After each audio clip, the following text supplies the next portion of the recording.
Waheguru Ji Ka Khalsa, Waheguru Ji Ki Fateh. Welcome to the segment of Coach Gurbani's a-sabad-a-day. Our recitation is from Gauri Baragan, composition of Bhagat Ravidas Ji. And the recitation. Ik oankar Satgur Prasad, Satjug Sat Teta Jagi, Dwapar Puja Char, तीनों जुग तीनों दृढ़े कल केवल नाम आधार पार कैसे पाए बोरे moso को ना कह समझाए जाते आवा गवन बिरलाए रहाओ बहुविध धर्म निरूपिए करता दिसे सब लोए कवन कर्म ते छूटिए जैसा दे सब सिद्ध होए कर्म अकर्म विचारिए शंका सुन वेद पुराण संसा सद हृदय बसै कौन हृदय अबमान बाहर उद्दग पाखारिए घट भीतर विविध विकार सुध कवन पर होए वो सुच कुंचर विद व्यवहार रव प्रगास रजनी जथा गति जानत सब संसार पारस मानो तांबो छुए कनक होत नह बार परम परस गुर पेटिया पूरब लिखत लाट उन्मन मन मन ही मिले छुटकत बजर कपाट भगत जुगत मत सत करी परम बंधन काट बेकार सोई बस रस मन मिले गुण निर्गुण एक विचार अनेक जतन निग्रह किए टारी न टरे ब्रह्म फास प्रेम भगत नहीं उपजै ताते रविदास उदास. Bhagat Ravidas, in an extensive critique of prevailing modes of thought, of knowledge, of ethics, asks the question, Par kaise paye bore, moko ko na kahe samajhaye, jate awa gavan billai. That's the central question here. How does one cross over par to the other side?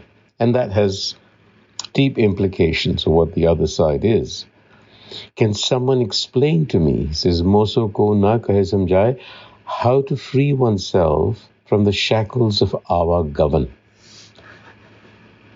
Repeated coming and going, birth and death, reincarnation. Now, this is a topic that is very sensitive, has very strong opinions, conflicting opinions, and it would not be the right place here to actually get into that debate. So we are going to leave it to the reader to interpret this in the light of their own understanding. What do they understand Avagavan to be? Is it the actual reincarnation, re-embodiment? Or is it the demons of the mind that recur over and over again? Just a thought here. So that's the question. How do I break through this cycle? And he begins by talking about the 4 yugs or jugs of Hindu cosmology, according to which time unfolds in 4 cyclical patterns called yugas. And the 4 yugas are Satjug, Treta, Dwapar, and Kali. Now, the term yug means an era, a long period of time. It also means a yoke or a wheel. And the belief is that the 4 yugas together form the lifespan of the universe, of a universe. And human beings are chained or yoked to the wheel of time over and over again until the psyche the human psyche attains maturity. In other words, until it is ripe for self-realization. And these yugas vary in length. Satjug is considered to be 1.7 million years in duration, and then they progressively decline in length through Treta and Dwapar, and then to the current cycle called Kali Yuga, or Dark Age, which is estimated at a mere 432,000 years. Now, the thing to note is that each shortening cycle also denotes a corresponding decline in moral and physical state of humanity. So by that reckoning, we've hit rock bottom. And Ravidas says that each era is governed by its own universalizing modes of thought, of worship, of moral code. But in Kaljug, he says, the only support we have is knowledge.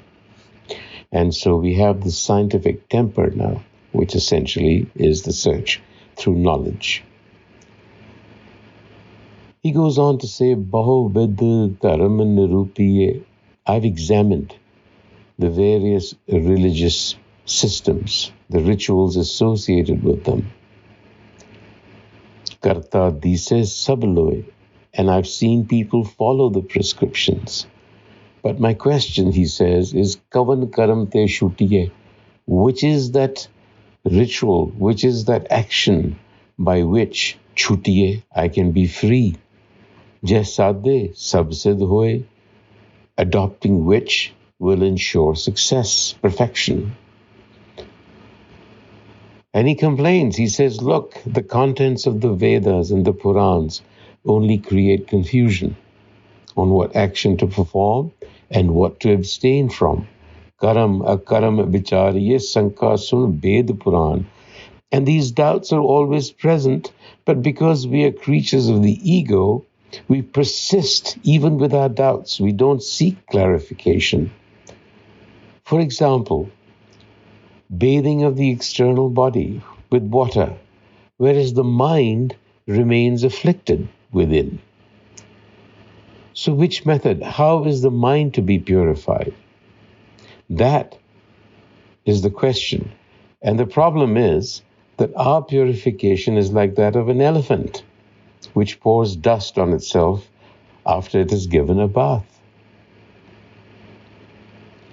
Suddha kavan par hoibo, such a kunchar bid vyavhar, kunchar, an elephant.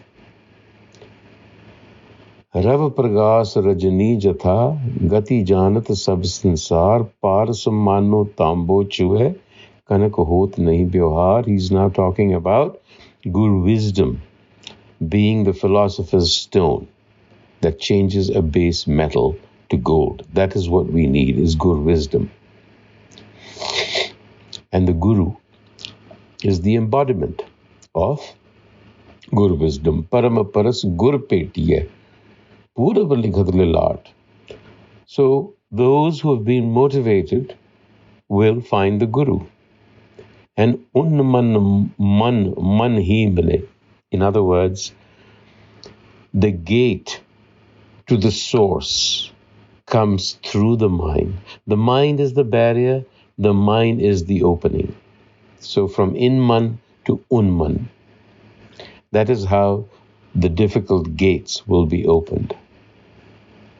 And with the Guru's teachings, bondage to delusion, to vices, to vikar, is removed. Bhagat jugat mat satkari, param bandhan kaat vikar, soi bas ras man mile, gun nirgun ek vichar. What do we get from Guru wisdom? That the formless creator is the same thing that is in form. The two are the same. And then again, he critiques the control of the senses. Anik jatana nigrah kiye, tari na tare japarampas. He says that is not the way. You're not going to loosen the bondage, the delusion of time. You see, time is the tyranny that we all suffer from. Prem pagat nahi upaje tate ravadas udas. Loving devotion, until that develops, And Ravidas says we need to develop that. On that note, Waheguru Ji Ka Khalsa, Waheguru Ji Ki Fateh.